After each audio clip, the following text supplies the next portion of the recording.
Hi there Aries, thank you for joining me for your monthly forecast for November.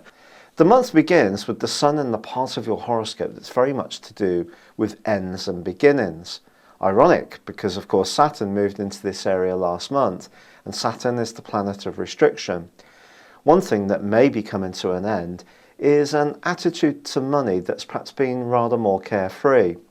And yet with Mercury in a rather explorative part of your scope as this month begins, and Venus, the planet of love, in your sector of relating opposite Uranus in your sign, you may really be in the mood to explore and be a bit more daring, particularly around your love life in the early days of this month.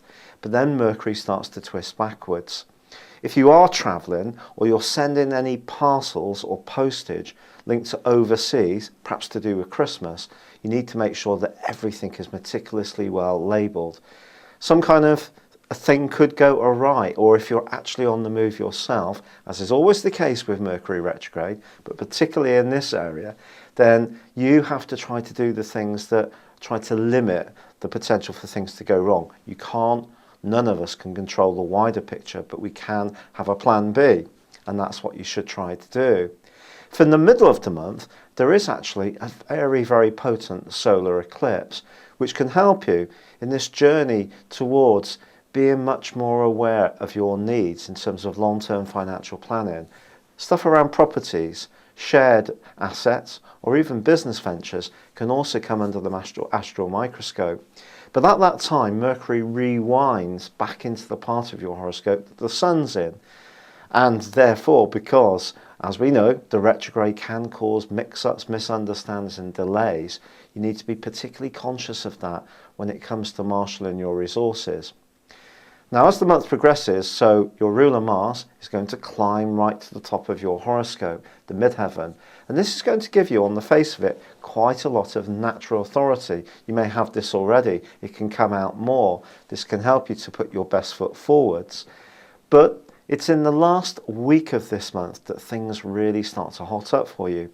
The Sun moves into your sister fire sign of Sagittarius, but Venus moves into a deep and passionate area. Venus is then going to meet and connect with Saturn too. If there has been or is about to be some kind of ending around a financial relationship, it might not be very easy to get through. I need to be completely honest with you. But you know, the converse thing can be true. You could actually make a commitment to something that's really meaningful at this time, but you have to feel sure that the relationship element around it is sweet, because Mars then goes alongside Pluto. Now, if ever there was a potent planetary aspect, it's this one. Make sure you steer clear of anyone who could be in any way at all slightly dodgy around probity. This is not to say that we're always going to encounter people who are as pure as driven snow, because that's impossible. But you could be offered an opportunity with someone who's very powerful, very persuasive, and it might be exciting that they seem to be interested in you. But you need to be sure that this is the right position for you. Also, you need to use your power wisely, because when Pluto and Mars get together like this, it can be quite destructive.